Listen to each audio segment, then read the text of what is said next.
Something is happening out there in the dark, quiet, almost invisible, yet extraordinary. Every few decades, the universe sends us a messenger from beyond, a silent traveler that slips through our solar system carrying stories written in starlight. Before we begin tonight's journey, take a slow breath. Let the world around you fade and allow the noise of the day to settle. Because this story unfolds in silence, in the hush between stars, where motion itself becomes a whisper. Welcome to Science Reshaped, a calm corner of the cosmos where your thoughts can drift weightlessly, and science becomes a soft voice guiding you through wonder. Before we continue, please take a moment to subscribe to Science Reshaped and tell us where in the world you're listening from. It's always humbling to see how far these quiet stories travel, across time zones, cities, and midnight skies. Tonight, we follow a visitor unlike any we have known before, an interstellar traveler named 3I Atlas. At first, it appeared ordinary, a faint speck gliding against the background of Pisces, barely distinguishable from the endless dust of space. But something about it refused to behave as expected. The numbers, the equations, even the carefully calculated orbits began to slip out of alignment. The object wasn't just moving, it was accelerating. Telescopes confirmed what the data had whispered. 3I Atlas was gaining speed. No error, no faulty instrument. A small but measurable force was pushing it, defying the clean predictability of Newton's gravity. That acceleration was almost imperceptible, just 0.02 millimeters per second squared. Yet across the vast canvas of space, such a gentle nudge becomes enormous. Over days, then weeks, that minute force could shift its path by millions of kilometers. The pattern felt familiar. Astronomers had seen something like this before with Oumuamua, the first recorded interstellar object, whose strange acceleration had sparked debate, excitement, and mystery. Now, years later, another wanderer showed the same delicate signature. Late in 2024, the Atlas survey telescopes in Hawaii spotted it first, a dim, fast-moving point of light entering the inner solar system from deep space. Its speed, about 60 kilometers per second, told scientists that it wasn't bound to the sun. It was a guest from another star, here only once. Through early 2025, observatories tracked its curved hyperbolic path, but soon those predictions began to drift. The expected positions no longer matched reality. Telescopes in Chile, Spain, and Japan all confirmed the same deviation. Perhaps they thought it was a comet venting gas as sunlight warmed its frozen crust. But no coma appeared, no shimmering tail, no trace of vapor. Spectrographs showed nothing but silence. If sunlight alone was responsible, its surface would need to be thin and mirror-like, reflecting photons with unnatural efficiency. That too seemed unlikely. And yet the acceleration persisted, steady, consistent, undeniable. Over 50 days, this faint extra push amounted to roughly 86 meters per second of added velocity, only a fraction of its total speed, but enough to redraw its orbit. The new trajectory ran just beside the old one, a small divergence that hinted at something subtle and unknown. In space, even whispers matter. Whatever was acting on 3I Atlas wasn't gravity, wasn't gas, and wasn't light alone. It was something else, a faint physical truth still waiting to be named. So tonight, as we drift deeper into the mystery, we do not chase fear or speculation. We simply listen to the data, to the silence, and to the stories carried by travelers between stars. This is Science Reshaped, and this is where the story begins. The more scientists observed 3I Atlas, the stranger it became. By mid-year, orbital data from multiple observatories showed that the object's path didn't perfectly match the clean curve predicted by Newtonian gravity. Something else was nudging it, ever so slightly, in a direction that equations alone couldn't explain. Teams across the world began comparing notes. Data from the Atacama Desert in Chile matched results from Mount Palomar and La Silla. No matter who measured it, the residuals, those tiny differences between where the object should be and where it was, remained. A consistent acceleration, faint but persistent, pressed against it. That realization caused a ripple through the astronomical community. Whenever numbers refuse to behave, there are only two possibilities. The measurements are wrong, or the universe is telling you something new. And here, the data refused to break. analysts fed the readings into orbital determination models, adjusting for solar radiation, planetary tugs, even the pull of Jupiter's mass far beyond. Yet the unexplained acceleration stayed fixed at roughly 0.02 millimeters per second squared, directed slightly sideways relative to the Sun. Not inward, not outward, sideways. In cosmic navigation, that single detail changes everything. A tangential acceleration means the object's speed and heading are both shifting. If it had been a comet venting gas, the push should point directly away from the Sun, just as a jet of vapor would. But this one defied that rule. As the new coordinates were plotted, its orbit lengthened. Just a touch, but enough to alter the projected missed distance for future months. Calculations showed that if this faint force continued at the same rate, the trajectory could drift by millions of kilometers before the year's end. Astronomers weren't sounding alarms. They were sharpening pencils. Every update required recalculating the ephemeris, those precise time-stamped positions used to aim telescopes. Night after night, they watched the object's path crawl across the star field. A delicate arc that no longer followed the earlier predictions. It was as though an invisible hand were tracing a slightly new route through the void.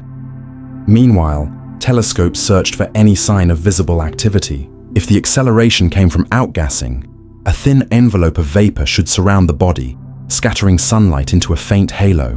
But even in deep exposures, the object remained a single sharp point. No blur, no tail. Instruments scanning in infrared and ultraviolet wavelengths found nothing that could account for the motion.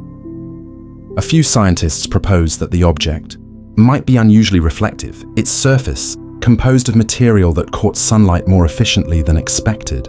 Radiation pressure from photons could indeed push an object, but only if its surface-to-mass ratio were extreme. For 3I Atlas, the math suggested something like a sheet of metal only millimeters thick. Nature doesn't usually craft such things. Still, researchers refused to leap to conclusions. The story of Oumuamua had taught them how quickly speculation can outrun data. They stayed patient, gathering more light curves, more positional points, more nights of tracking. Each measurement, each dot plotted against the stars, tightened the error bars, and still the anomaly persisted. By late summer, the object had passed its closest point to the Sun, yet the unexplained acceleration showed no sign of fading. Instead, it remained steady, like a soft pressure guiding it along an unseen path. In the language of orbital mechanics, this meant that its trajectory after perihelion, the outbound leg, would diverge even more from the inbound track. When plotted on a graph, two lines appeared, the expected orbit and the real one. The difference between them might look small to the human eye, but across tens of millions of kilometers, it was enormous. The implication was clear. Some additional energy was being introduced into the system. No one could yet say from where, but the data were now solid enough that the question had to be asked aloud. What kind of force, gentle yet constant, could accelerate a cold, airless fragment drifting between stars? Weeks turned into months, and the observations continued. Each new dataset confirmed the same quiet truth. The object was still accelerating. Nothing had changed in its physical appearance, and still, the numbers told a different story than gravity alone could explain. Every night, as telescopes traced its light, astronomers plotted the difference between its predicted position and the one recorded by their sensors. Those small discrepancies, fractions of an arcsecond, were now too consistent to ignore. The acceleration wasn't random, it was patterned, continuous, and measurable. The direction of that subtle force, once again, didn't align with any standard model. It wasn't purely radial, nor was it caused by a gravitational encounter with any nearby planet. The data showed a consistent lateral push, almost as if something invisible was gliding alongside it. To rule out error, researchers recalibrated every factor they could. They compensated for sunlight pressure, for Earth's orbital motion, even for background light distortions from other stars. Yet the residual acceleration stayed fixed. If it had been a comet, outgassing could explain the shift. But even that theory fell apart under closer inspection. Normally, outgassing creates a coma. Jets of vaporized ice escaping as heat rises, pushing the nucleus like tiny thrusters. But for 3I Atlas, there was no visible gas, no plume, and no photometric variation to suggest venting. The object seemed cold, inert, and yet somehow in motion. At JPL, one engineer tried to lighten the mood. Maybe it's just a coincidence, he joked. Maybe the universe is finally tired of our math. No one laughed, because coincidence doesn't repeat itself every 7 hours with machine-grade precision.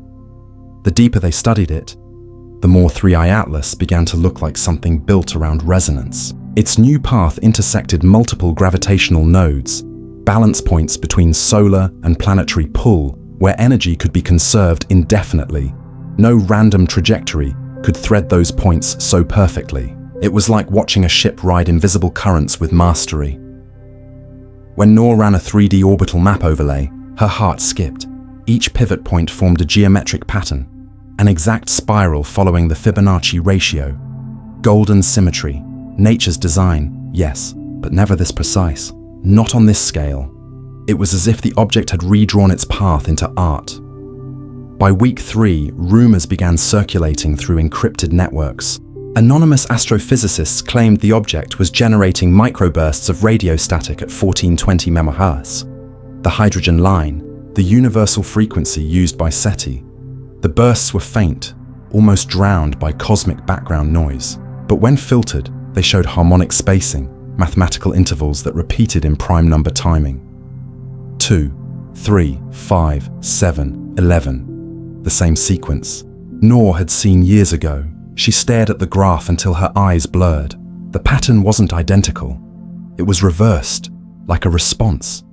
When she told Imani, there was a long silence on the line. Finally, Imani said softly, "What if it's not returning to us? What if it's returning for us?" Noor didn't answer, because deep down, that's what she'd feared since the moment she saw the new trajectory. If this thing could reverse direction once, it could do it again. If it could adjust its orbit, it could stop anywhere it wanted. If it could sync to planetary fields, it could read our signals, our energy, our attention, and if it could respond, then maybe it already had. But the most terrifying data came next. On the 10th day after its directional shift, the object's brightness dipped, not gradually, but in a sudden, clean drop. Normally that would mean obstruction, dust, rotation, eclipse, but the timing didn't match any orbital geometry. Noor inverted the light curve and ran it through an audio filter.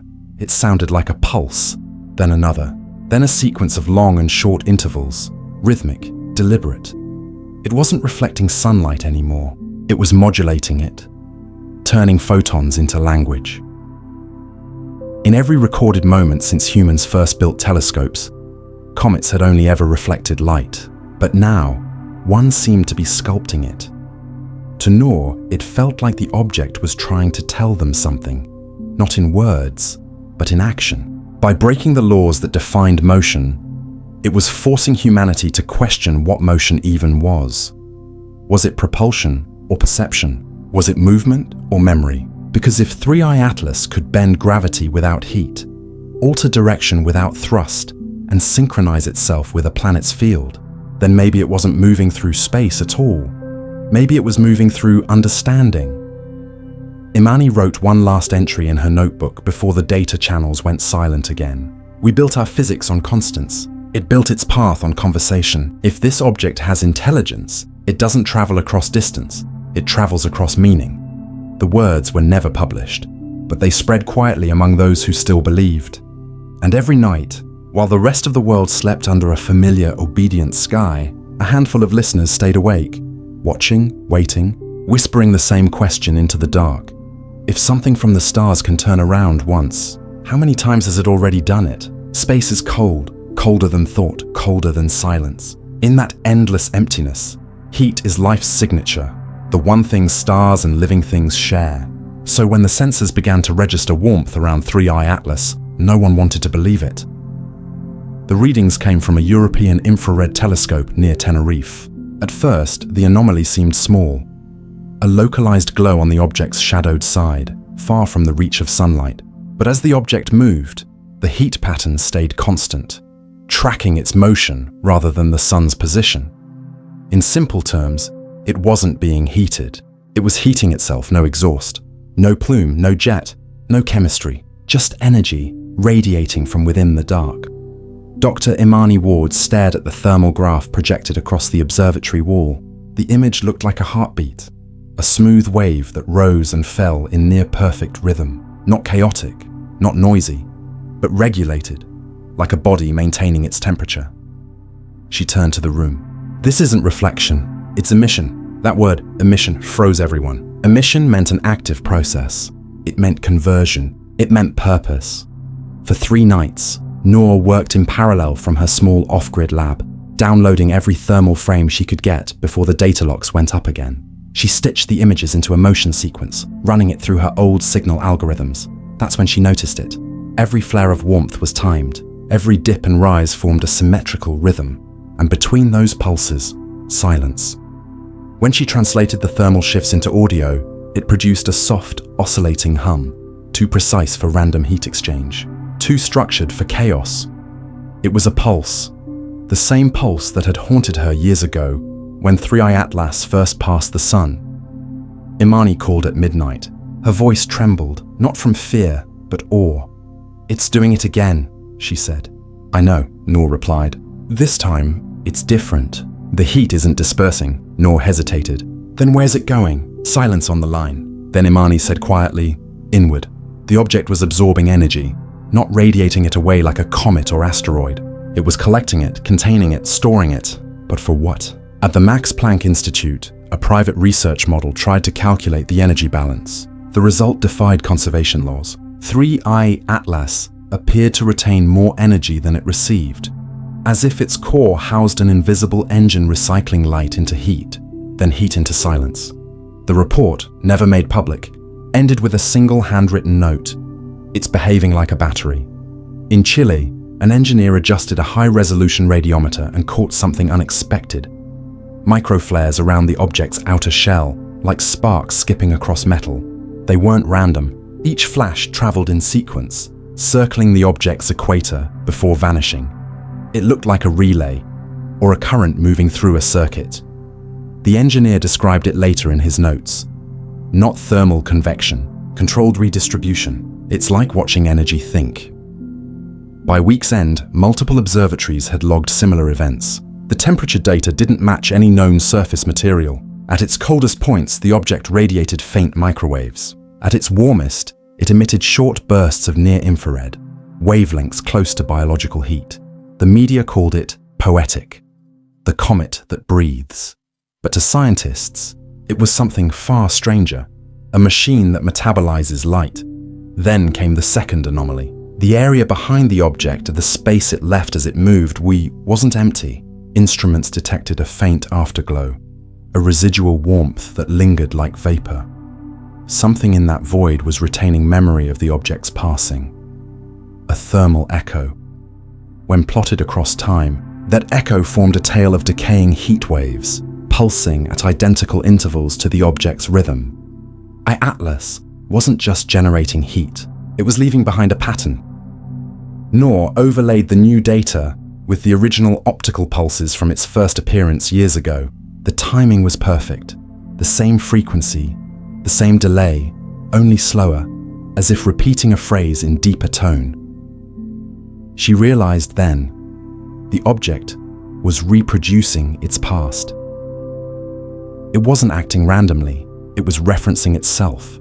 Every new emission was a reflection of an older signal, the same structure, mirrored and aged, like memory. In her lab, Noor sat in silence, the monitors glowing faintly in the dark. On one screen, the heat pattern pulsed softly, steady as breath. "Are you alive?" she whispered. No answer came, only the low hum of fans, the gentle crackle of electricity. But deep in that sound, hidden beneath the noise, she thought she heard something. Not a voice, not a word, just rhythm, as if something out there was listening back.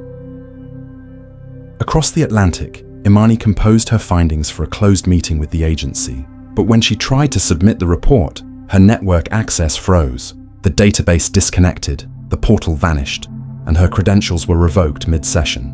Within hours, her research group's data servers were reformatted for security reasons. Only one section survived, the handwritten notes Noor had scanned and hidden offline. Energy is not being lost. It's being archived. The heat curve is not random decay. It's transcription, a recording in temperature. By day 10, new information emerged from a French observatory running ultraviolet scans. They noticed the region surrounding 3I Atlas had begun scattering photons, faint bursts of blue and violet light that shimmered like interference. When magnified, the distribution looked eerily familiar. It was binary.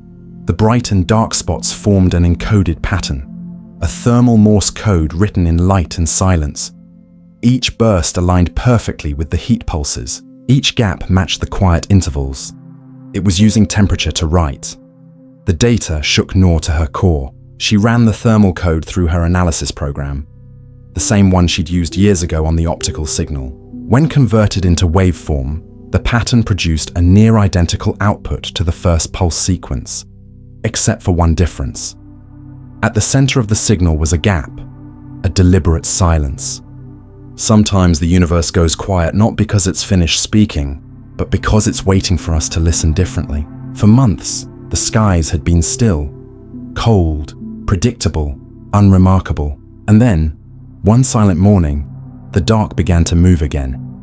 Welcome to Science Reshaped, where observation becomes revelation. If you believe the universe still hides truths between the stars, make sure to subscribe, because tonight we're stepping back into the mystery of 3I Atlas, a traveler that just changed its direction again. It started as a whisper, not in the sky, but in the data.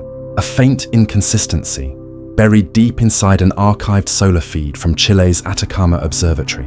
One number misaligned, a decimal that shouldn't have been there. The kind of anomaly only night shift scientists notice, and then question their sanity for seeing. No one expected it to mean anything. 3I Atlas was history, a name from an old excitement, an interstellar object that had long since vanished beyond Jupiter.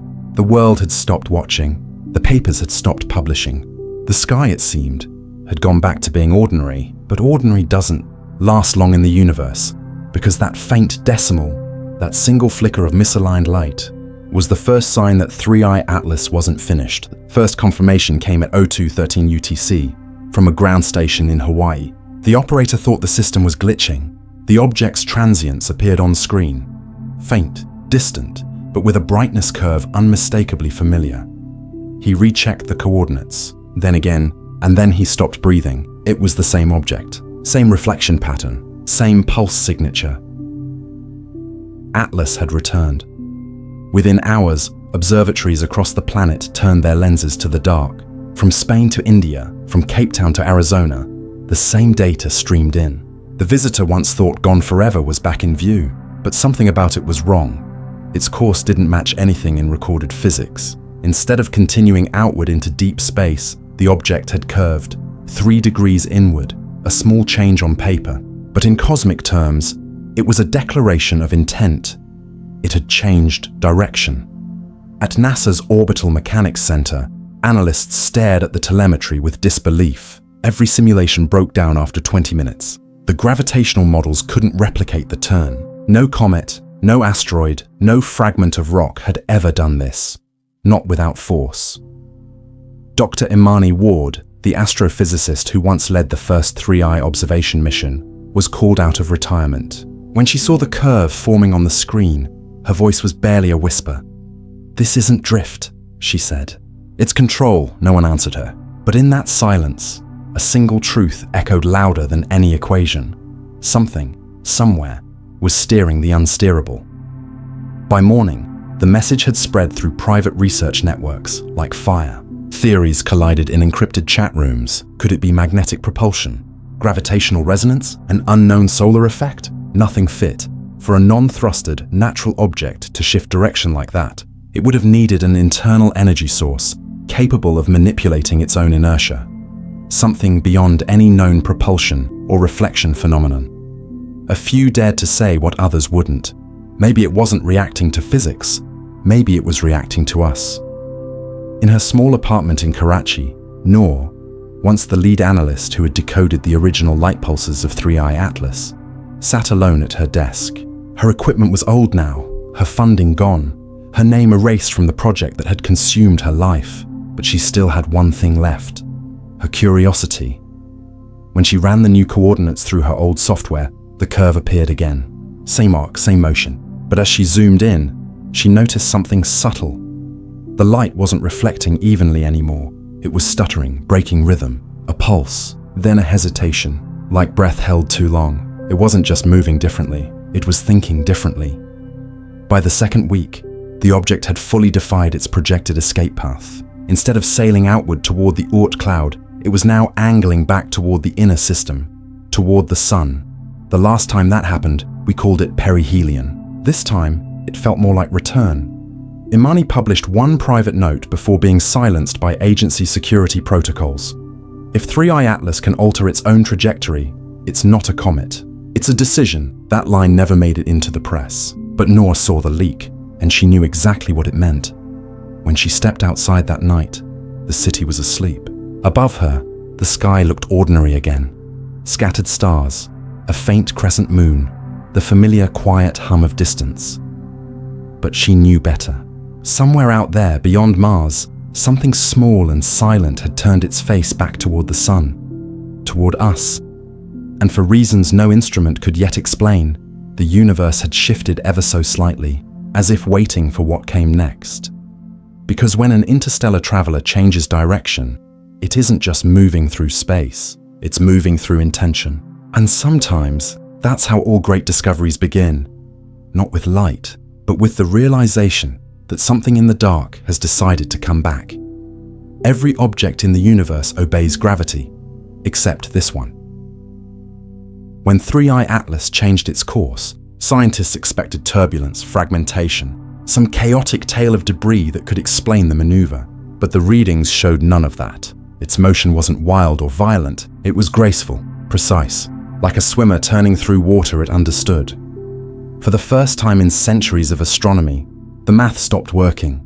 At the Jet Propulsion Laboratory, orbital analysts ran the new data through every existing gravitational model. Each simulation failed before completion. The trajectory didn't curve around the sun, it pivoted, a near-perfect vector rotation, the kind that would require an internal force equal to the object's own momentum. That shouldn't be possible. Not for something the size of a mountain made of ice and dust.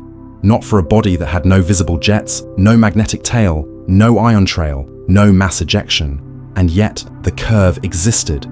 The universe had always been predictable. Until now, when Dr. Imani Ward saw the first confirmed numbers, she went silent. She'd spent her career teaching orbital mechanics. Every law, every limit, every constant. But what she was looking at wasn't physics. It was choreography. 3I Atlas wasn't falling. It was moving. The difference terrified her.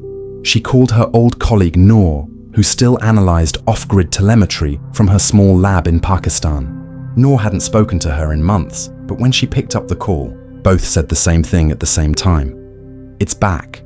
Then silence. Because neither wanted to say what came next. When they cross-referenced the optical data with infrared readings from Chile's Cerro Tololo observatory, something stranger appeared. The object's thermal output didn't match its sunlight exposure. It was heating unevenly, not from the side facing the sun, but from beneath its shaded hemisphere. Noor ran a fast Fourier analysis. The thermal variation wasn't random, it was rhythmic, a steady pulse every 81 minutes, the same rhythm that matched the faint light modulations from its first encounter 3 years earlier. This wasn't reflection, it was regulation. A machine would do that, a rock would not. By the 5th day of analysis, the numbers began to look deliberate. The object's velocity oscillated in a microcycle, small decelerations and accelerations repeating like mechanical breathing. The interval between each correction was exact to the millisecond, like something maintaining equilibrium, Imani whispered, like it knows where it wants to go. That sentence changed everything, because intention meant control, and control meant construction. But the universe wasn't supposed to have engineers. Every attempt to model the anomaly failed. AI simulations, physics engines, even classified deep space prediction algorithms couldn't reproduce the pivot. The only input that worked was non-gravitational thrust. But that meant propulsion, and propulsion meant power. So the question spread quietly through research circles. What's the energy source? No solar tail, no radiation signature, no heat plume. The power, if it existed, was invisible, something self-contained. It wasn't drawing energy from the sun, it was drawing it from the fabric of space itself. and that was unthinkable. Governments reacted quickly. Private observatories were instructed to redirect telescopes elsewhere, citing deep sky priority initiatives. Data sharing agreements froze overnight. Official statements rebranded the anomaly as sensor misalignment, but Noor still had her private feed, a direct line to a relay satellite she'd once helped calibrate. She downloaded every new reading as it came in, storing it on air-gapped drives. The motion didn't stop. The course correction continued, slow, steady, deliberate. Every few days, the heading shifted slightly inward, aligning closer with the plane of the ecliptic, the invisible path traced by all major planets. That was what truly terrified. Her three-eye atlas wasn't just coming back toward the sun. It was aligning itself with us. Across continents, data scientists noticed another impossible correlation. The object's course corrections matched precise angular relationships with Earth's rotation. Each microshift happened when the planet's magnetic field faced a specific orientation relative to the sun, as though the object was syncing with the planet's electromagnetic pulse. It wasn't random behavior, it was navigation. No natural object should know where Earth is, and yet the data suggested awareness. She called Imani in the middle of the night, voice trembling. "It's repeating the light curve from the first encounter," she said. "Repeating? No, completing." Imani's silence lasted long enough for Noor to hear her own heartbeat. Then, softly, Imani replied, "What if that's what turning around really meant? Not a course correction, a return to finish what it started."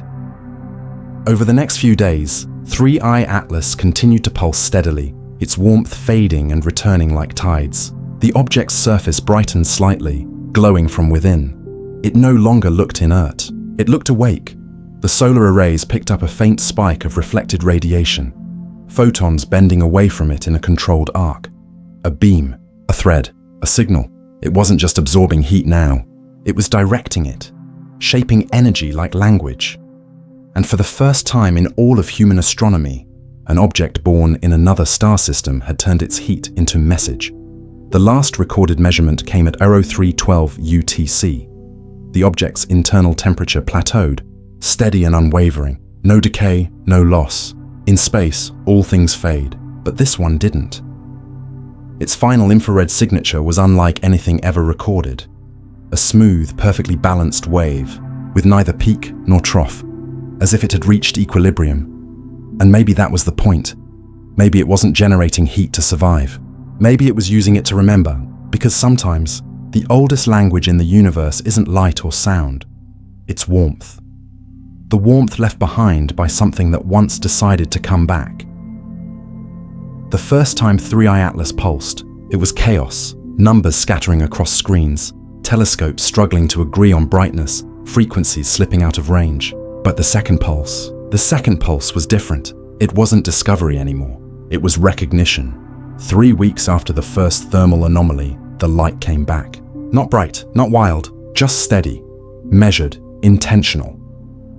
Across the world, observatories detected a synchronized flash, a faint spike of light at 1:11 UTC, visible in both optical and infrared. The flash lasted less than 2 seconds. Too short for a flare, too precise for chance. And then, 24 hours later, it happened again. In Pakistan, Noor sat awake in the half-dark of her small lab. Her screen flickered softly, every pixel whispering the same rhythm she'd seen years ago. But now the gaps were longer, more deliberate, like a heartbeat slowed by memory. The first pulse sequence from 2025 had followed prime numbers. 2, 3, 5, 7, 11. The new one reversed them. 11, 7, 5, 3, 2, a countdown perhaps, or an echo. Each flash carried the same frequency band as before. No radio signature, no interference, just light, oscillating between wavelengths like a conversation spoken in silence. The object wasn't shouting, it was responding. At NASA's infrared relay in California, the system flagged an unexpected repeat event. The technician on shift assumed it was residual data from an old archive. But when he plotted the timestamps, his cursor froze. The spacing between pulses was exact, down to the microsecond. No natural process is that precise. Not star flickers, not solar winds, not even artificial satellites. Precision means control. Control means knowledge. Someone, or something, knew what it was doing. By dawn, global astronomy feeds lit up again. Forums, message boards, encrypted channels, all flooded with graphs of the same repeating signal. The official narrative tried to contain it, calling it thermal reflection harmonics or instrumental feedback. But the pattern was undeniable. The light was too clean, too deliberate, and buried within the pattern was something else. When the brightness curve of the second pulse was inverted and stretched, a faint subsequence appeared, tiny fluctuations between peaks that mirrored the object's old radio noise from 3 years ago. It wasn't just repeating its old signal, it was answering it. Imani was the first to notice the deeper pattern. She aligned both pulses, the old and the new, and layered them together. The combined waveform created something astonishing, a perfect symmetry. The first pulse had been incomplete, a rising curve without closure. The second filled that gap, a descending rhythm that completed the shape. When joined, they formed a whole, like a call finally met by a reply. The object hadn't sent two separate signals. It had sent one across time, half during its first visit, half upon its return. A conversation stretched between years. Imani stared at the waveform, her throat tight. "It's finishing the sentence," she whispered, "the one it started before it left." Noor leaned back in her chair, unable to speak. She'd spent years haunted by the original pulse, its precision, its silence, its unfinished nature. Now, watching the curve close itself like a thought completing in light, she felt something between awe and grief. Whatever this was, it wasn't randomness, it was memory. The next sequence arrived 3 nights later, but this time the pattern shifted. The pulse split into 3 flashes, each one shorter, sharper, colder. Infrared data revealed something stunning. Every time the object pulsed, the surrounding space temperature dropped by a fraction of a degree. It wasn't emitting energy anymore. It was extracting it, as though each flash was feeding on the void itself, harvesting silence. Noor called Imani immediately. "Energy inversion," she said breathlessly. "It's pulling heat out of space."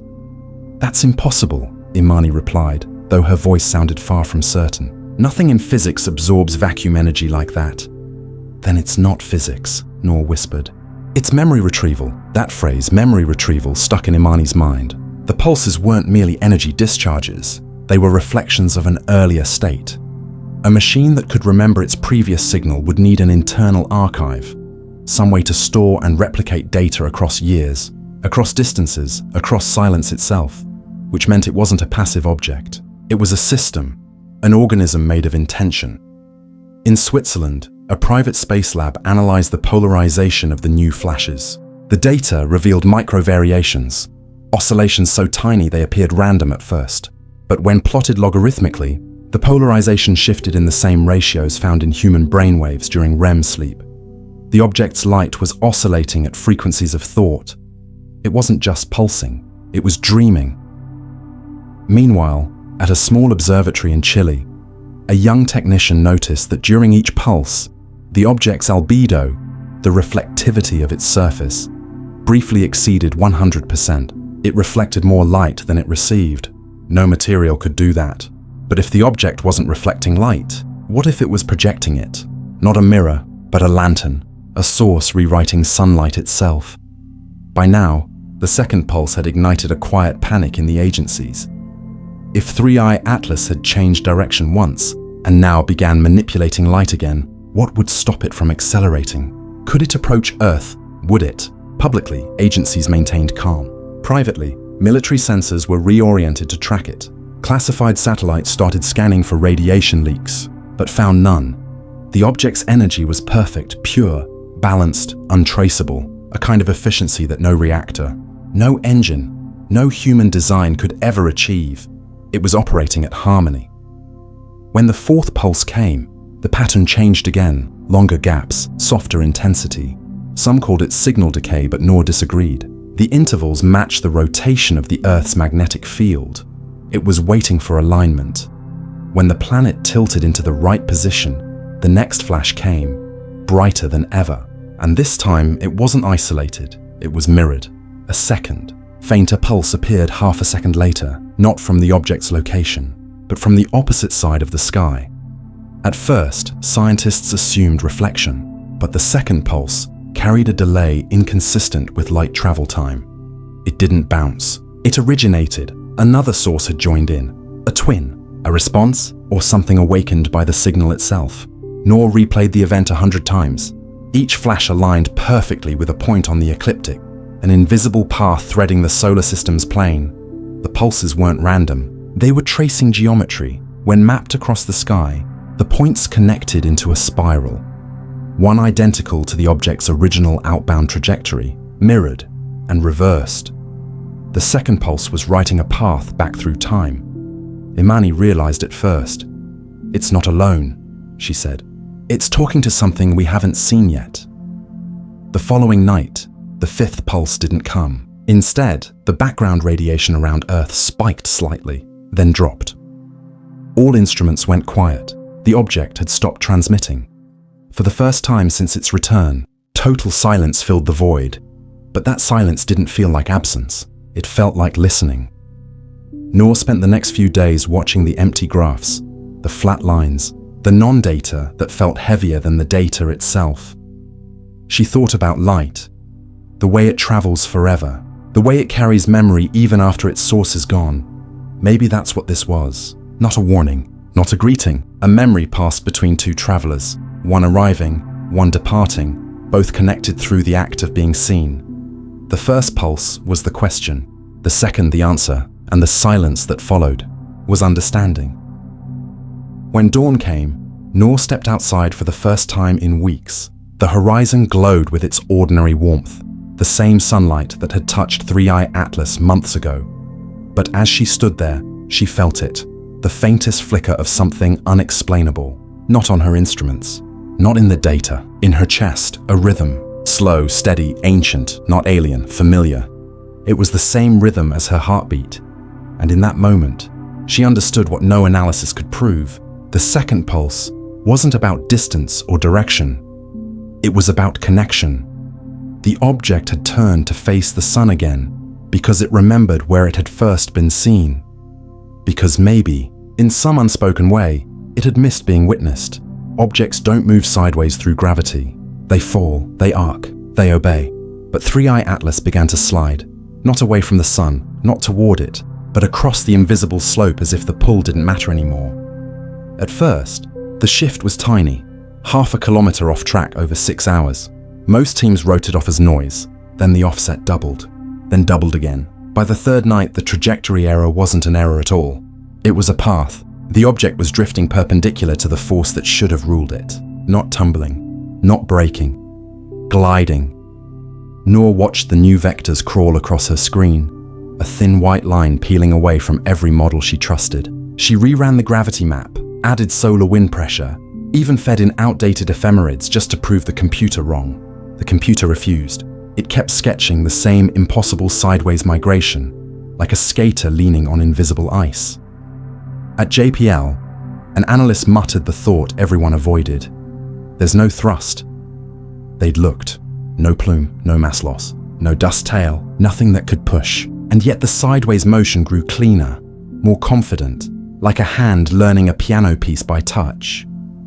Imani printed the latest plot on paper because the screen felt too fragile for it. She traced the drift with a pen, stopping at each kink where the path smoothed itself out. "These aren't errors," she said. "These are corrections." She circled 3 points spaced almost evenly apart. "And this spacing, it's not random. Look."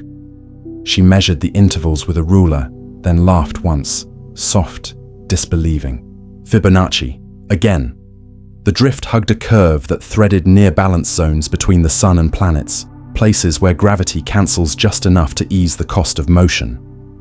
Ships use those points when fuel is precious. Nature uses them only by accident. 3i Atlas was using them like a map.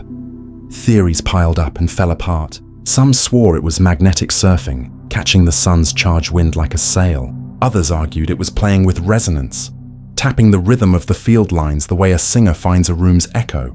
But the numbers were too neat, the timing too exact. Every lateral nudge happened when the solar wind dipped, when the field calmed for a breath, and then the object slipped sideways as if it had been waiting for the calm.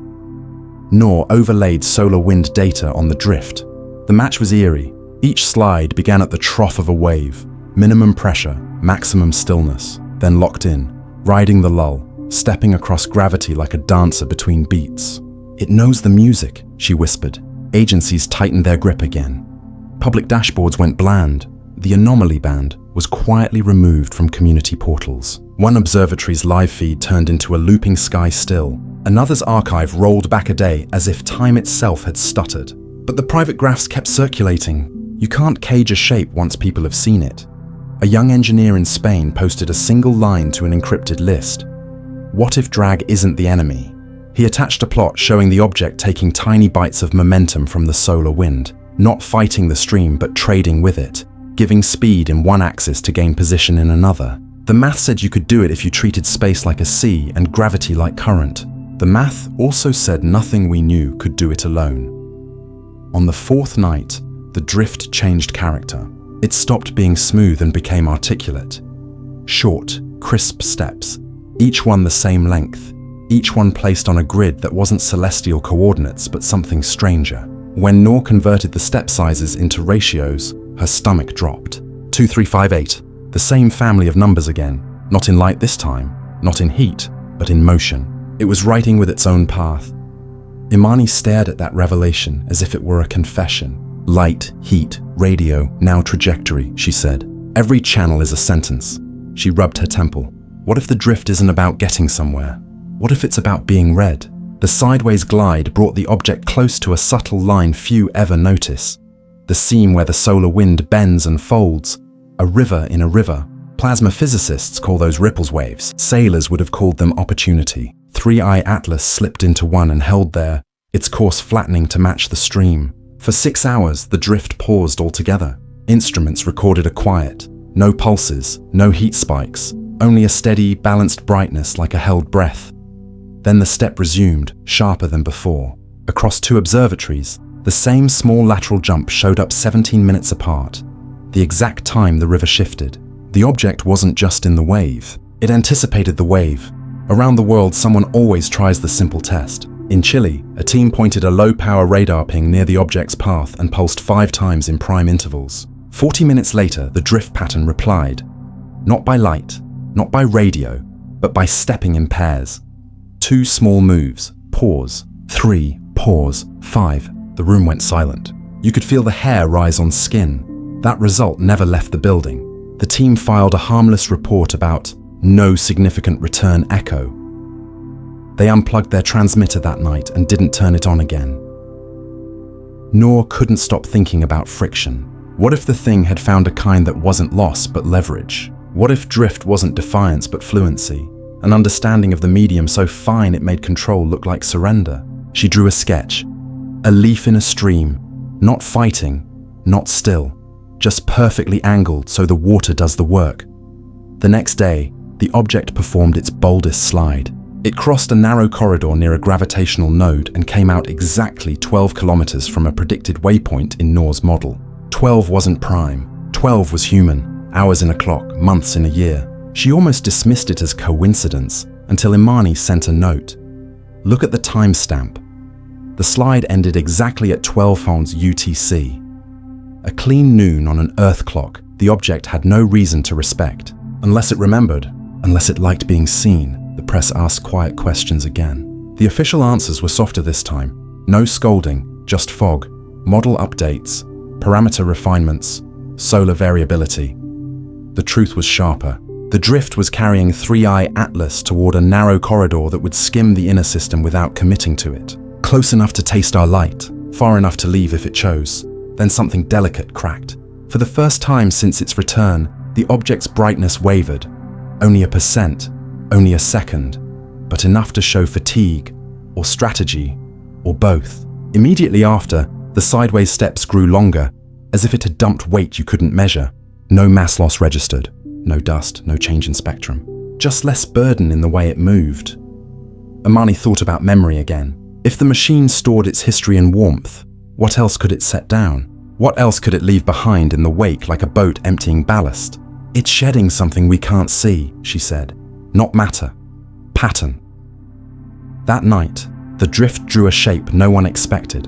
a curve that kissed Earth's orbital track without touching it, then veered away, leaving a tiny phantom in the numbers, a low-amplitude oscillation in the planet's magnetic field, exactly matched to the timing of the slide. Most instruments filtered it as noise. A few didn't. The hum lasted 3 seconds and was gone. Noor and Imani listened to the recording together in a voice call. It sounded like almost nothing, but once you heard it, you couldn't unhear it.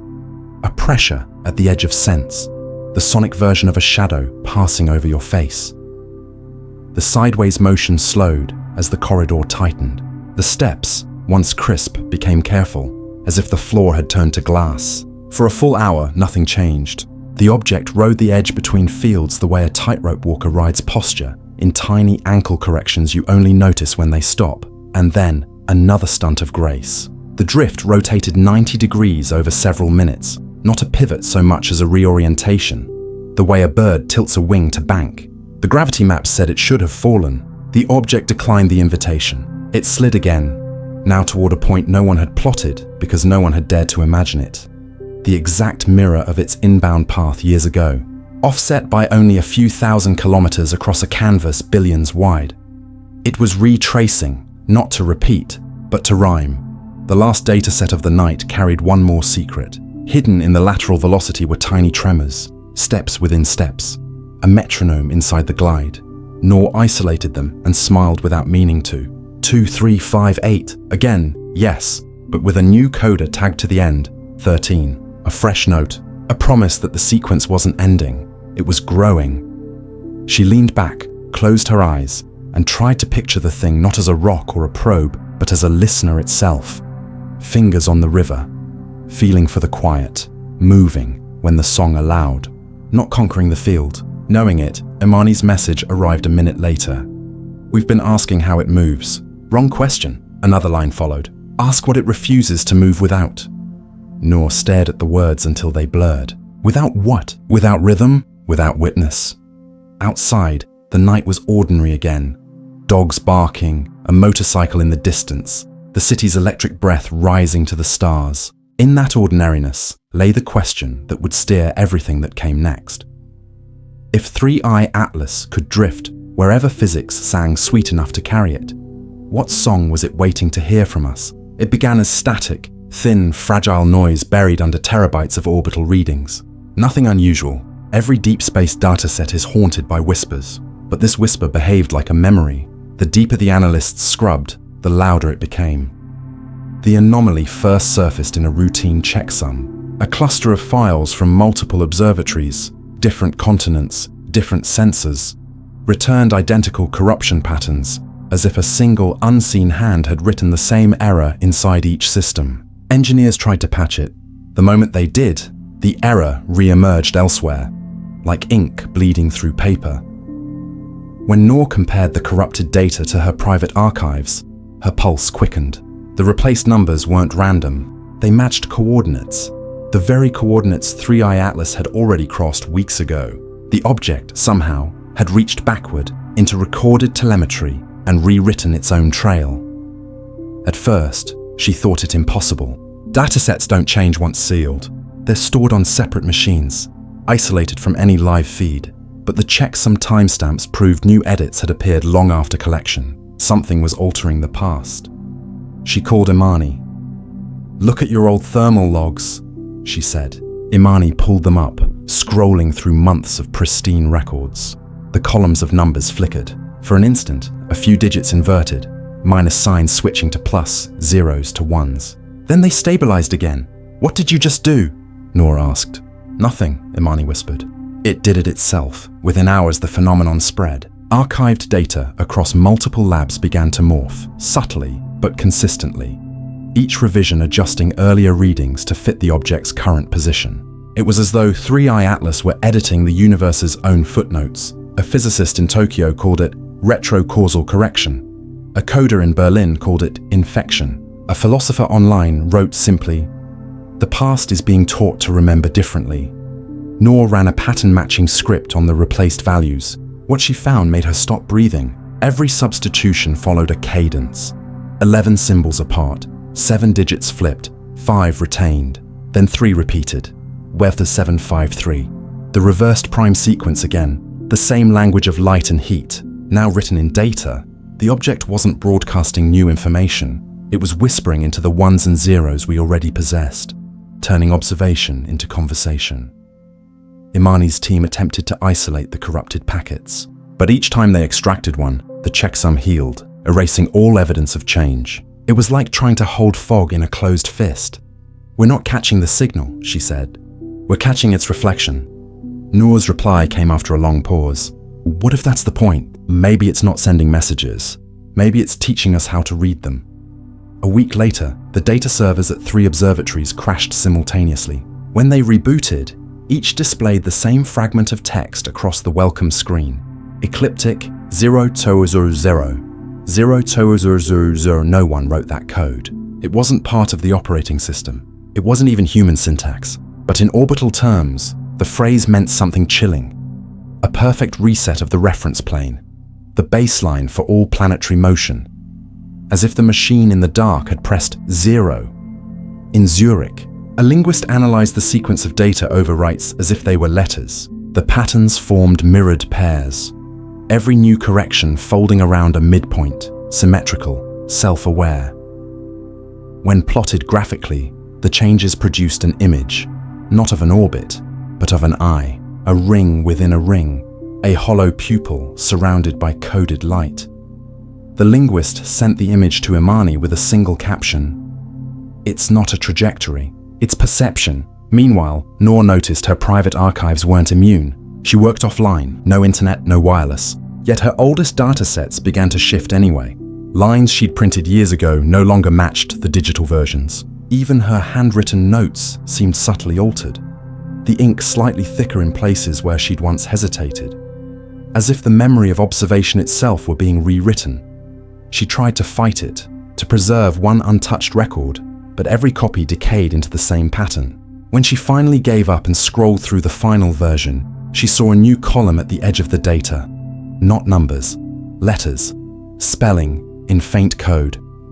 Nor she didn't sleep that night. The glow of her monitor washed over her face as the file scrolled endlessly, every line whispering her name through hexadecimal noise. It wasn't calling to her. It was identifying her. The realization came slowly. 3i. Atlas wasn't altering random archives. It was targeting observers, embedding their digital fingerprints back into its own record, binding each watcher to each moment of watching. Observation had become participation. Imani's lab confirmed the same phenomenon. Every dataset carried a watermark invisible to standard. Inspection but readable through Fourier transform, subtle oscillations, tied to the precise heartbeat rhythm of whoever logged the data. The object had folded human presence into the measurement itself. Every time someone looked, the act of looking became part of its motion.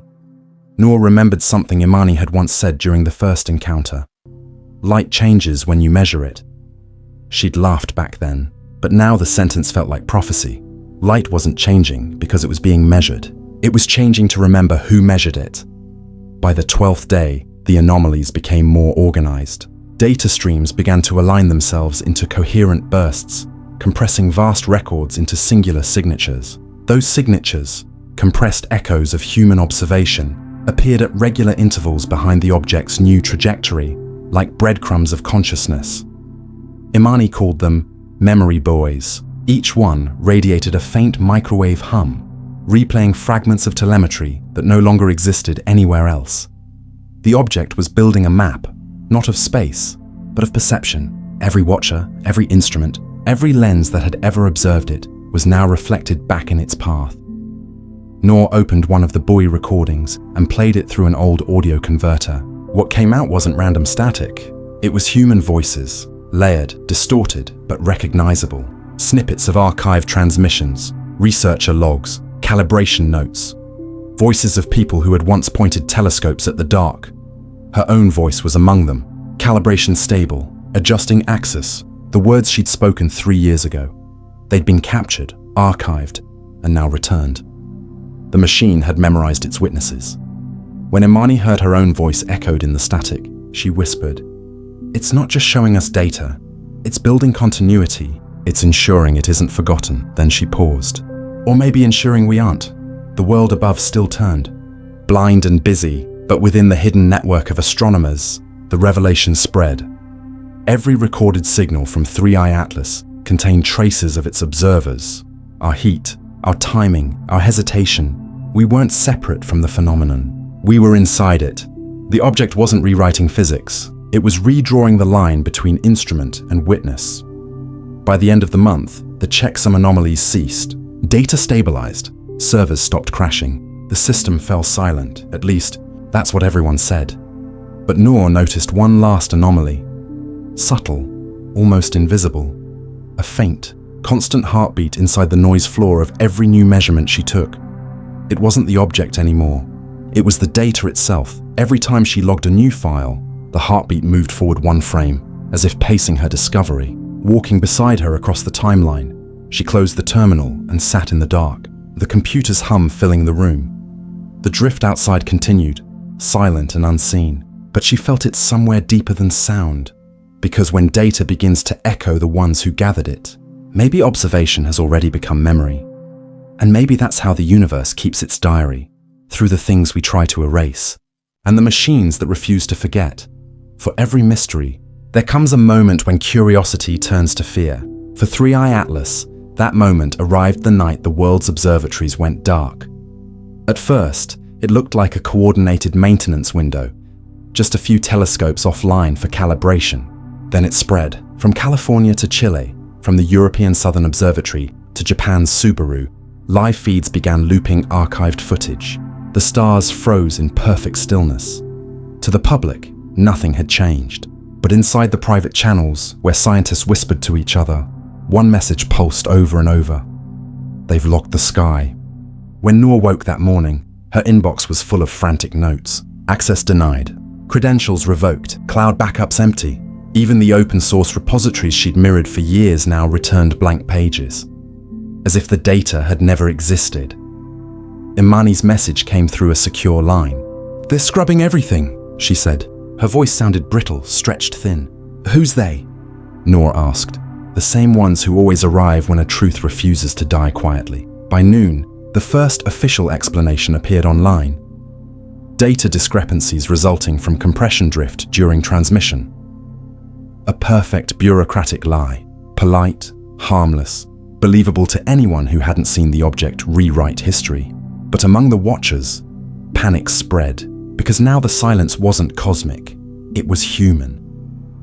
In Washington, the agency issued sealed orders to national observatories. Any direct observation of the object had to be filtered through central control. Private astrophysics programs were quietly suspended, funding reallocated, research groups merged.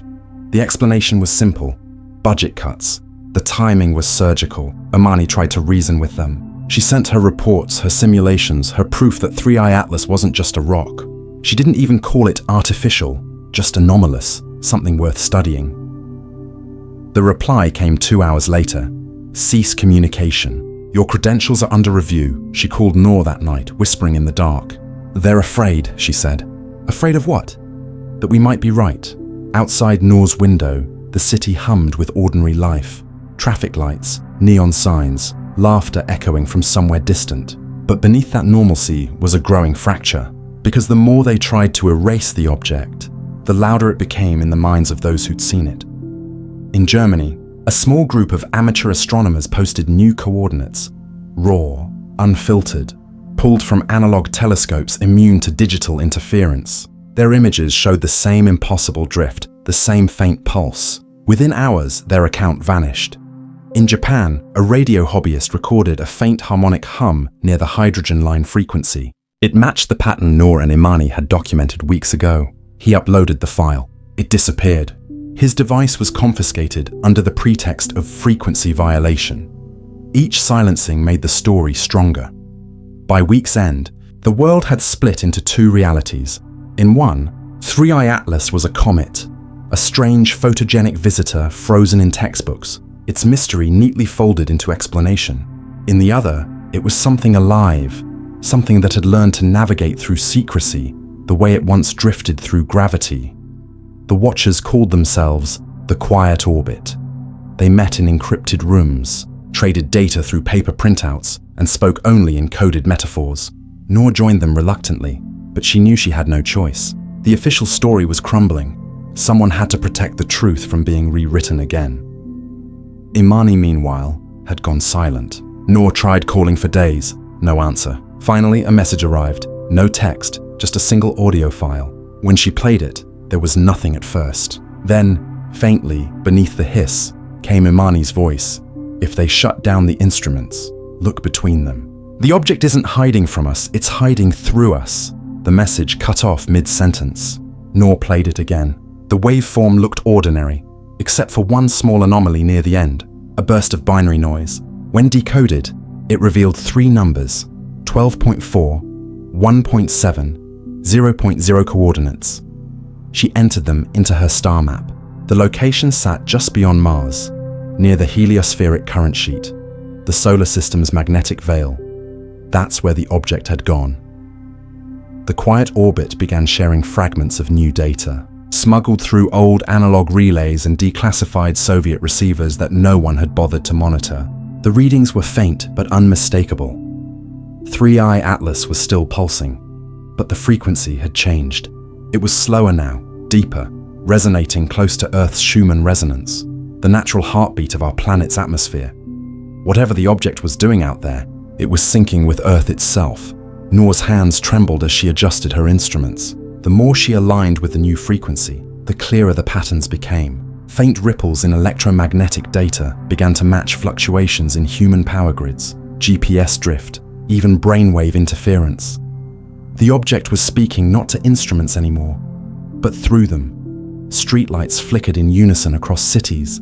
Satellites reported false coordinates that briefly mapped out a shape, a spiral, coiling inward like an eye. And somewhere deep beneath the bureaucracy, a hidden program came online, quietly labeled Project Umbra. Its stated goal, global signal normalization. Its true purpose, silence the echo. Then, one night, the hum changed. It became personal. Noor was watching her monitor when her laptop fan spun up, louder than usual. The screen flickered. For half a second, the usual noise pattern froze into letters. Noor, then, listen. The lights in her room dimmed. The sound wasn't coming from the computer anymore. It was coming from everywhere. A low vibration running through the floor, the walls, the air itself. Outside, the city's power grid fluctuated. Neon signs dimmed, then returned brighter than before. Every transmitter, every electrical nerve in the city had joined the pulse. The hum of a planet remembering it was being watched. By morning, news agencies were in chaos. Unexplained electromagnetic surges, satellites rebooting mid-orbit, thermal fluctuations across the ionosphere. The official story, solar flare activity. The truth, synchronization. Imani's coordinates matched perfectly with the surge origin. 3I Atlas was using the sun's own magnetic field as a carrier wave, embedding information inside solar radiation. It wasn't just rewriting data anymore. It was writing directly into the solar wind, and humanity was standing inside the transmission. Governments panicked. Project Umbra escalated. Countermeasures launched. Frequency dampers, orbit jammers, noise shields in low Earth orbit. The object didn't react. It didn't fight back. It simply adjusted. Each time a frequency band was jammed, it shifted one octave higher, like music rising above interference. Each block made the message clearer. The quiet orbit realized what was happening before anyone else. The object wasn't attacking. It was testing comprehension. Every suppression made the survivors more attuned to what remained. Noor didn't sleep for 3 days.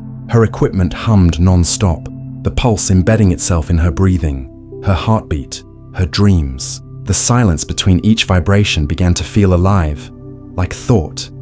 In one of those sleepless dawns, she recorded a final note for Imani, not knowing if her friend was even alive to hear it. They think this is a war of information. It isn't. It's a conversation they're too afraid to continue. We wanted contact. We just never imagined contact would sound like memory.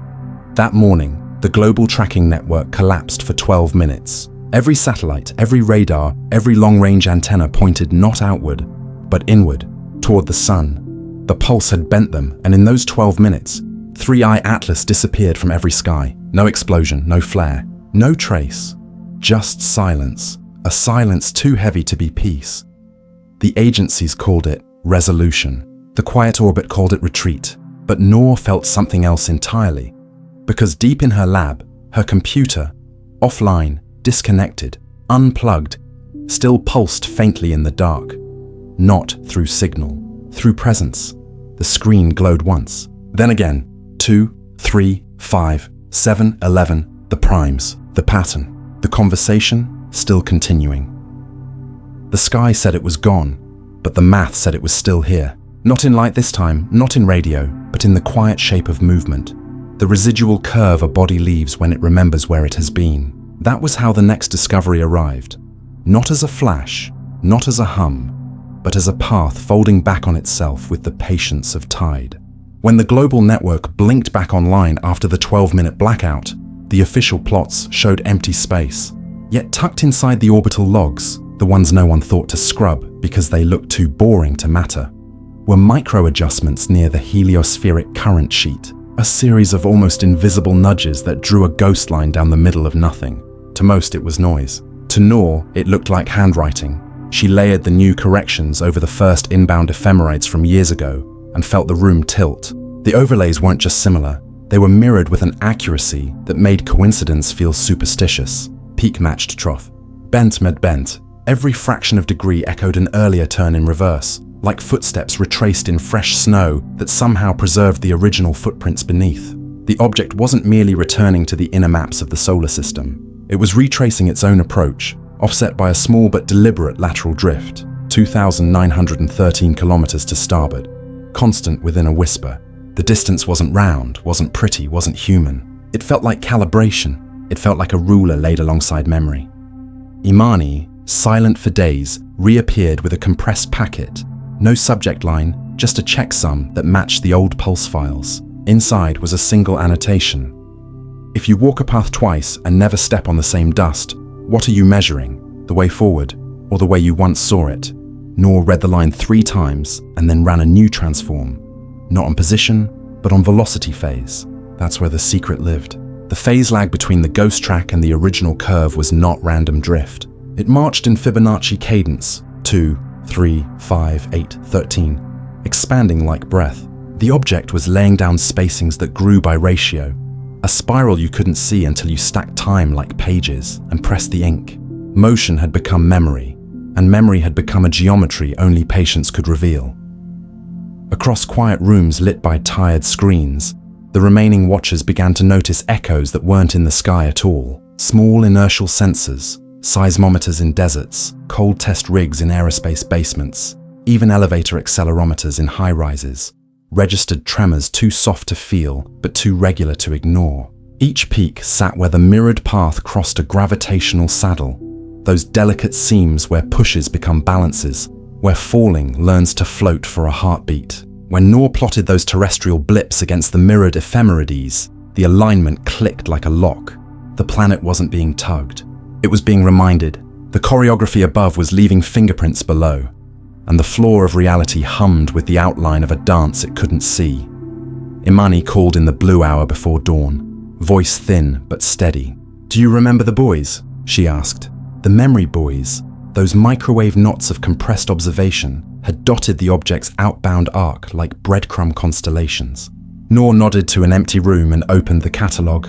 Most were silent. A few whispered. One, precisely at the mirrored crossing of its first perihelion leg, glowed hotter than it had any right to glow. She widened the band and played the packet through an audio curve. Not static this time, footsteps in snow. Not real, not literal, but rhythm made soft, as if the machine were reenacting the friction of its own arrival in a medium that had no snow to give. Why would a traveler reconstruct the sound of its approach, unless approach itself was the message? In Zurich, a mathematician with the quiet orbit mapped the mirrored path into a curvature field and found a shockingly human thing embedded there. A margin. Not safety, not distance for fear, but editorial room. The offset trace wasn't repetition, it was revision. Each mirrored pass skimmed old points without erasing them, as if honoring an original draft of contact and offering a second reading, marked up in the gentlest ink. The annotation was spatial. Don't step where you stepped. Don't scratch the film. Don't disturb the grain of the first exposure. If the first path was discovery, the second was respect. Meanwhile, Project Umbra flooded the spectrum with pastel noise. The public dashboards painted the sky in comfortable silence. But analog refused the lullaby. Backyard mirrors caught faint timing flicks at midnight UTC. Coastal VLF antennas breathed in synchrony with the Schumann heartbeat. A broken weather station in Patagonia printed a line of digits at each mirrored node and then tore its own paper so no one could read it. Nor collected the scraps and found the same stubborn asymmetry in all of them. A tiny bias to the west, identical in amplitude, identical in sign. The object's retrace was precessing by a hair, precessing toward the dark side of Earth's orbit, precessing like a hand learning where a shoulder lives in the dark. Is it looking for something it left? Imani asked. Noor had no answer. The simplest possibility was the most unnerving, that the traveler lays seeds the first time through, then comes back along the echo to test germination. Seeds weren't matter, they were patterns. The memory buoys in instrument noise, the watermark in data, the habit of prime in the way cities blinked during brownouts and stabilized on 11 counts. What do you harvest from a species, if not the way it learns to remember you? At the heliospheric current sheet, the mirrored line paused again, as if reading a crease in the book. The pause wasn't passive. Magnetometer arrays caught a low, clean tone right at the fold, a standing wave that required both the sun's breath and the machine's patience to stay upright. Noor watched the tone stabilize, then decay, then return with a slightly higher pitch, as if the instrument were tuning against itself. Heat didn't spike, light didn't flare, but the phase coherence between solar wind ripples improved by a measurable margin, like a choir finding its note. It dawned on her that the machine might not be using the current sheet at all. It might be improving it, the way a careful traveler straightens a trail marker for the next to pass. From a bunker of servers in a city that insisted it had no secrets, a small file slipped to the quiet orbit with no provenance and perfect timing. It contained 3 trajectories: the original inbound, the outbound drift, and the mirrored return. Overlaid, they traced a trilobed figure, a subtle, elegant curve like a cloverleaf breathing. The center of the figure did not land on the sun. It landed on a blank patch just outside Earth's orbit, a point with no planet, no rock, no known anchor. The file named that blank null perihelion, a perihelion made not of fire but of intent. A place where closeness isn't distance, it's alignment, where the shortest path in a conversation is the shape that ties the first word to the last. Noor stared at the blank and felt something she hadn't let herself feel since the second pulse. Hope edged with worry. If the figure needed 3 petals to be whole, the return would not end with this mirrored pass. A third curve was implied, faint as a promise. Not inward, not outward, but slantwise through the plane, a quiet arc that would only make sense after it was drawn. The machine of light did not ask for permission to write, it asked for patience to read. The future shape already lived in the present's margin. You simply couldn't see it until the wrist moved. Imani sent one last note before her channel went grey again. I don't think it's testing us. I think it's teaching continuity. First we watch it move, then it makes our watching part of the motion. Now it moves where our watching has been. Noor closed her eyes and heard the truth inside the phrasing. Motion is never only direction, it is also remembrance. The memory of motion is the promise that paths can be kept without being frozen, that a traveler can honor its first arrival by refusing to crush the snow of its own past. Night spread over the city. In the hum behind the lights, the prime rhythm softened, giving way to a slower interval, 11 heartbeats, then a pause long enough to feel like a question. The mirrored line advanced a fraction more, kissed another old knot in space, and wrote its quiet annotation beside the original line. Somewhere in that double writing lay the thing the object had come back to verify, the thing no instrument could name. Not a beacon, not a base, not a cache, but a relation. A remembered angle between a star and a small blue world that had learned finally how to listen with more than eyes. At her desk, Noor saved the newest overlay and turned off the screen. The dark that settled wasn't empty. It was legible, like ink that needed breath to dry. If the traveler was indeed retracing to measure what attention had changed, then the next movement would not be loud. It would be precise. It would pass through the place where our first gaze met its first turning and ask, without light, without heat, whether we still knew how to find that point together. When she lay down, the city exhaled. Far above, a path curved where a path had once curved before, offset by a respectful margin, patient as tide. The memory of motion, written twice, was close to forming a figure you could recognize without numbers. And in the pause that followed, a last quiet thought pressed against her chest like the weight of a page about to turn. If it retraces to honor what we saw, what will it draw when it asks us to see what it remembers next? It began as a tremor in brightness, soft, steady, nearly invisible. A flicker not from distance, but from delay.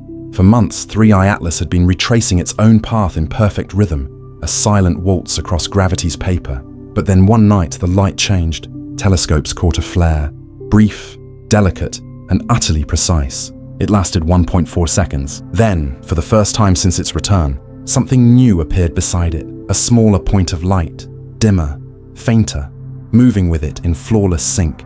The twin had arrived. At first, scientists called it a reflection, maybe sunlight bouncing off the original object, or debris trailing behind. But the second body wasn't trailing, it was matching. Every pulse from 3i Atlas now came in pairs, first strong, then soft, first bright, then dim. 2 notes of the same chord, each wavelength, each pulse interval, perfectly mirrored. Every rhythm the same, except for one detail. The second light lagged the first by a constant 0.137 seconds. It was delay, not distance. Echo, not shadow. The machine had found a harmony. Noor's lab filled again with that old familiar pulse. The beat she had learned to measure not with her instruments, but with her breathing. Only now there were 2. Her oscilloscope drew twin curves, tracing a duet in light. When she separated their frequencies, she saw a pattern hidden between them. Interference waves forming long, slow undulations. A new layer of rhythm that hadn't existed before. The interference was not noise. It was message through cooperation. One signal carried meaning. The other completed it. The other completed it. Together, they produced a third pattern. A modulation that didn't belong to either alone. Something was teaching the void how to sing. At the European Deep Sky Array, engineers calculated the separation between the lights. The result was absurd. They weren't 2 bodies at all. They occupied the same coordinates, 2 points of emission from one location, 2 distinct brightness peaks from one source, as if the object had learned to duplicate its own light without dividing itself. It wasn't splitting, it was mirroring, not cloning a body, cloning information. Noor stared at the data, remembering the mirrored orbit, the rewritten archives, the Fibonacci drift. Everything was doubling now. Light, memory, path. Even perception itself seemed to fold back into itself. When she plotted both signals on the same temporal axis, they spiraled together like DNA, 2 strands coiling, never touching, always aligned, each pulse a reflection of the other, each silence a shared breath. For the first time, the object was no longer alone. Imani, silent for weeks, reappeared with a shaky voice call. Her tone carried wonder and exhaustion in equal measure. "I think I understand what it's doing," she said. Noor waited. "It's making a second version of itself, but not in matter, in motion. The smaller light is an echo, a reflection of its previous self. So it's remembering." Noor asked. "No," Imani said softly. "It's evolving through memory. When the next flare came, the 2 lights danced differently. The first rose early, the second hesitated. Then, without warning, they reversed. The echo becoming the lead becoming the echo. The sequence was no longer predictable. It was interactive.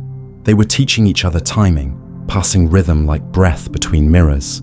Astronomers, who managed to capture the event, compared the signal intervals to neural spike, patterns, synaptic timing measured in space. For the first time in recorded astronomy, a light curve behaved like thought.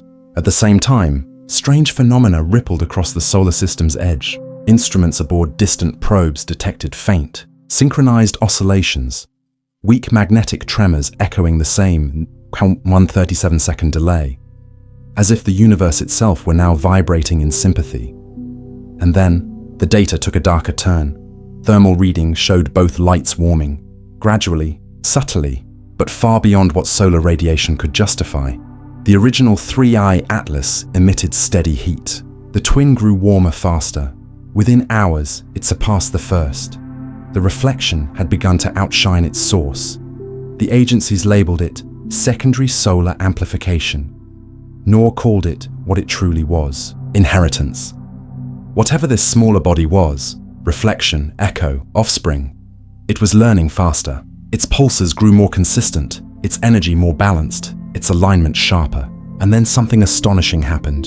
The original light began to fade, not extinguish, transfer. Its brightness dimmed in the exact proportion that the second brightened, like a flame moving from one candle to another. A handoff across the void. The machine wasn't dying, it was passing itself on. Imani watched the event from a secure facility in near darkness. Her hands trembled as she dictated a final note into her recorder. Every biological system grows through replication of pattern, not matter. This is no different. We're watching self-propagation without division, continuity without loss, a perfect copy where both originals remain. Her voice broke slightly. What kind of intelligence transfers identity through light? The following morning, global sensors picked up a pulse so large it washed through every satellite. Power grids flickered, undersea cables hummed. Even the magnetosphere rang like a struck bell. Two lights became one again, brighter, slower, steadier, and when they merged, they didn't fade, they stabilized. For the first time since its return, 3I Atlas stopped changing direction. It simply hovered, as if waiting for something unseen to catch up. Noor believed she knew what it was waiting for. She checked her archived logs. The prime sequence, the one that had started it all, was incomplete by one final number. After 11, no one had recorded the 12th pulse. Until now.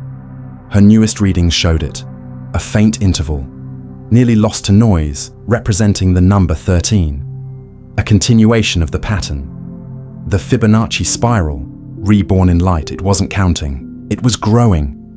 And in that growth, something subtle but profound began to happen. Each new flare no longer radiated equally in all directions. Instead, it leaned slightly toward the sun, as if drawn by recognition. Every time it pulsed, the two bodies, the echo and the source, aligned more perfectly with the solar vector. They were synchronizing not to each other, but to the light that gave them birth. When the 12th pulse ended, telescopes across Earth caught one last image before the sun's glare swallowed them both. Two faint arcs of light, twisting together like intertwined threads, ascending into brilliance, and then gone. No explosion, no debris, just absence. But in the silence that followed, radio arrays began to pick up something new, a whisper carried on solar wind. Not a word, not a signal, just a vibration, repeating endlessly, remember what light can become. For the first time, Noor didn't feel fear, she felt relief. The object wasn't leaving because it had finished. It was leaving because it had succeeded. It had taught the universe how to remember itself. And maybe, just maybe, the next time the light returns, it won't come alone. At first it felt like weather, soft and strange. The kind of pressure you notice only when the room goes quiet. Planes flew fine, satellites kept their orbits, radios still talked. But something in the space above us had changed. The air wasn't louder. It was more present, as if the sky itself had leaned closer to hear. It started with tiny delays. GPS clocks slipped by a hair. Milliseconds that engineers blamed on solar noise. Shortwave bands formed slow waves of static that rose and fell together across oceans. Thunderheads over Africa flashed in rhythm nobody had ordered. Somewhere between Earth's surface and the edge of space, a pulse had taken root. It did not shout. It hummed. The magnetosphere answered first. Sensors near the poles recorded a new swell, a soft standing wave layered on the old Schumann heartbeat. It wasn't random. It matched the last cadence of 3I Atlas before the light vanished into the sun's glare. The same long breath, the same careful pause. Earth, without planning to, began to keep time. Noor heard it in everything. Streetlights with a tired flicker, a train delay that hit the same second every night, the whisper of her own fan rising, resting, rising again. She knew none of that was proof, but it felt like recognition, and sometimes recognition is the only door that opens. Imani called from a secure line just once. "We were afraid of transmission," she said, voice soft. "But this isn't transmission, it's coupling. The sky is acting like an antenna, but not a dish, a string. Plucked." Then the line cut, And Noor understood that someone, somewhere, preferred the string unplayed. The quiet orbit gathered what the public didn't want, and the agencies wouldn't keep. Miners of noise, they scraped the hiss for shape. Their maps glowed with places where the pulse ran strongest.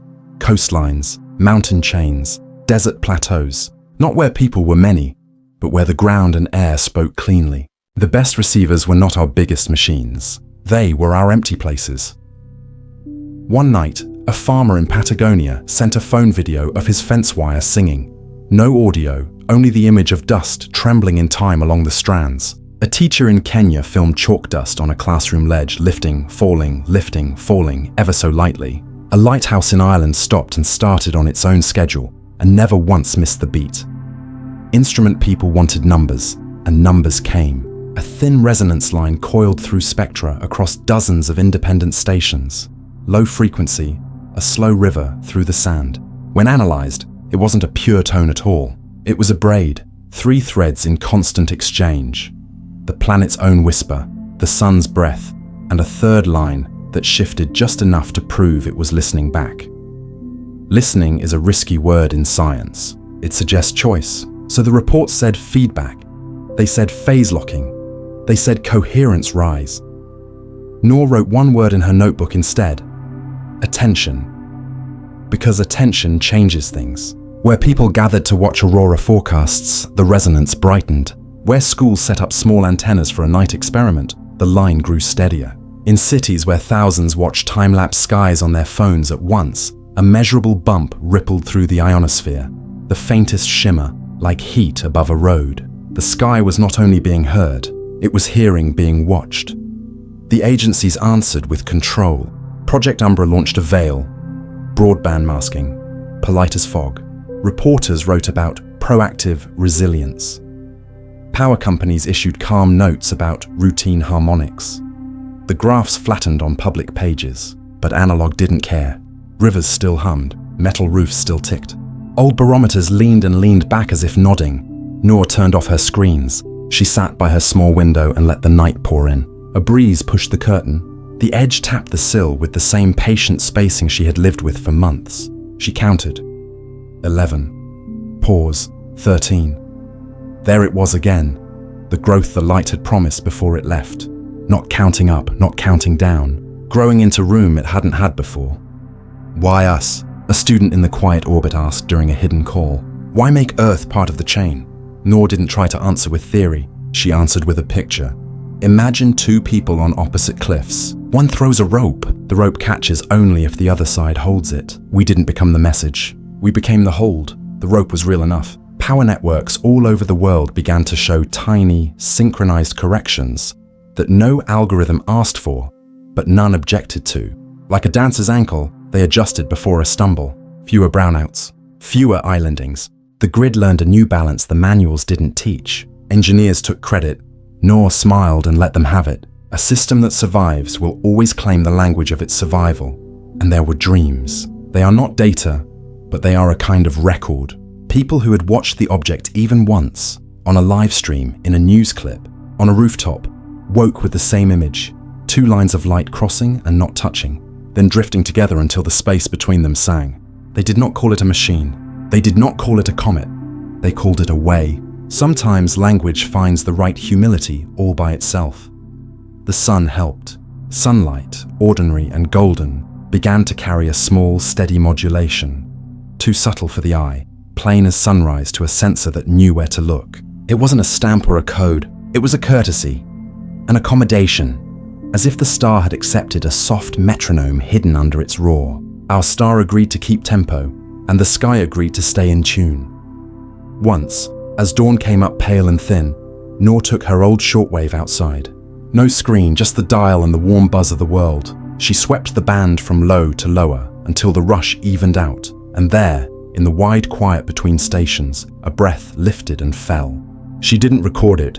She didn't measure. She listened until the sun climbed, and the line grew thick with day, and the small voice became the big one again. Will it come back? The student asked on another night. It already did, Noor said. Not as a body, as a condition. Because a condition can outlast a visit. A condition can outlast the names we give it. We had wanted a craft we could point at.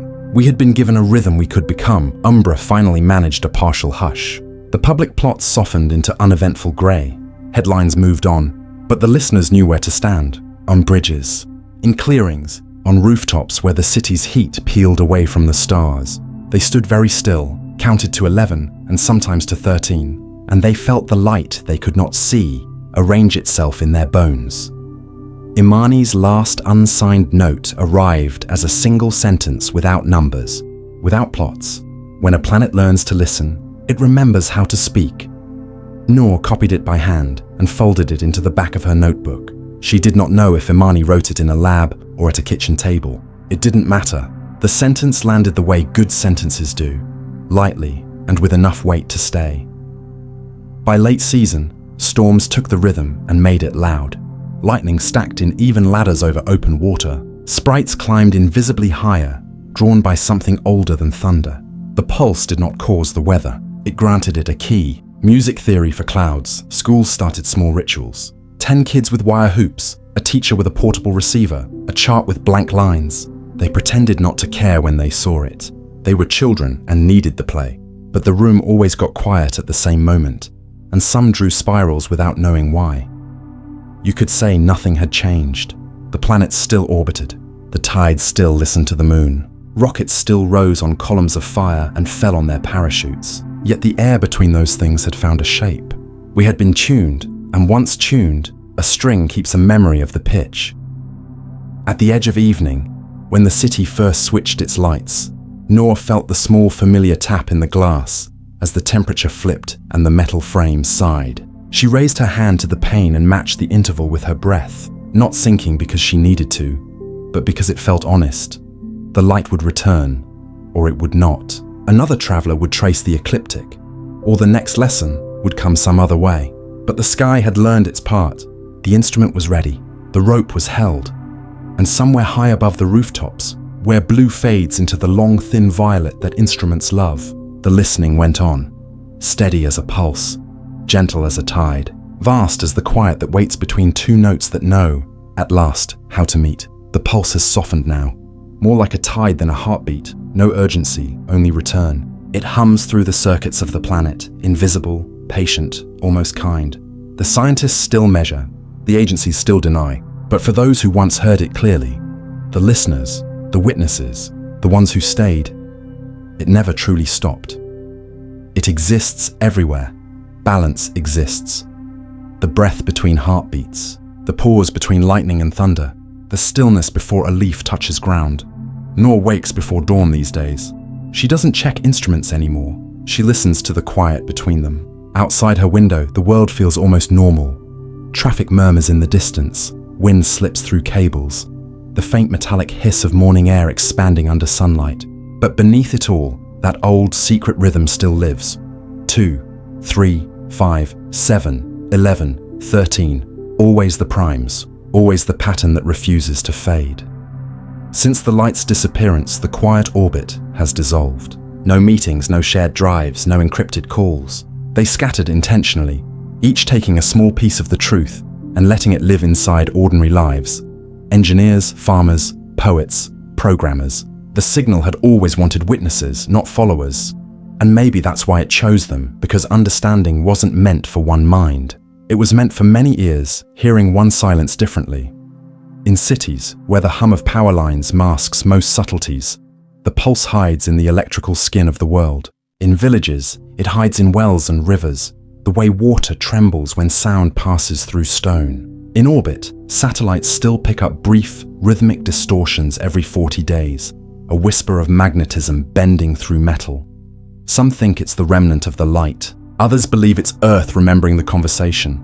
Either way, the machine never truly left. It just changed the medium. Imani's voice was last heard through a degraded signal, one Noor never managed to trace. She'd said quietly, almost to herself, "Every orbit is a story. Beginning, reflection, return." Maybe this one was teaching us how to end without ending. Then the line had gone still, but not silent. In the static that followed, Noor thought she heard something impossible. Her own voice, faint and delayed, answering back, not echo. Continuity. Months later, astronomers in Iceland detected a new object, a faint, slow-moving glimmer on the same ecliptic line 3I Atlas once walked. At first it seemed ordinary, just a wandering fragment, but its light wasn't random. It pulsed, not in primes this time, but in symmetry. 1, 1, 2, 3, 5, 8, 5, 3, 2, 1, 1. A mirror folded perfectly in time. A pattern teaching balance. The observatories logged it, named it provisionally, and dismissed it as optical noise. But Noor knew better. Every traveler that returns writes its message differently. This one was writing piece into pattern. She watched the data come in for weeks, not analyzing, just watching. The pulse grew steadier, softer, familiar. When she plotted the light curve, it traced the same wave that had once defined her life. The old rhythm of 3I Atlas, but inverted, gentle, humane. Not a flare of discovery, a whisper of remembrance. The universe, it seemed, had chosen repetition as its mercy. One evening, as she closed her eyes by the window, the electricity flickered. Her computer, long powered down, hummed softly, screen black, yet alive. The fan spun once, twice. Then, on the dead display, a single word appeared. Still, and beneath it, faint but steady. 2, 3, 5, 7, 11, 13. The primes, always the primes. But this time something new followed. A pause. Then, 1. She smiled through tears she hadn't realized were forming. 1. The number of origin. The number that isn't prime, because it's everything that primes come from. The end returning to the beginning. The circle closing. Not as a loop, but as a continuation. She whispered back into the dark. Still here, the monitor flickered once, then faded, but the hum lingered in the air. Gentle, infinite, and full. Somewhere far beyond sight, beyond heat, beyond the sun's reach, a faint reflection answered. Not bright, not loud, but certain. Light traveling without source, carrying memory without name. The same traveler, or its echo, still drifting, still marking, still drawing the invisible geometry between witness and wonder. A line without start or end. A story that remembers itself every time a new eye dares to look. And if you stand outside on a quiet night, away from traffic, away from signal, and listen long enough, you might hear it too.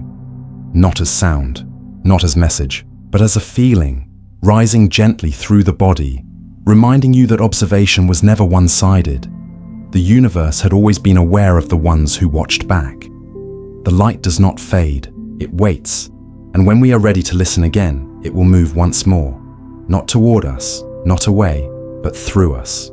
Because 3I Atlas was never just a comet, it was a question written in motion, and the answer, our answer, was learning how to listen long enough to feel the universe whisper, "You are part of the pattern now."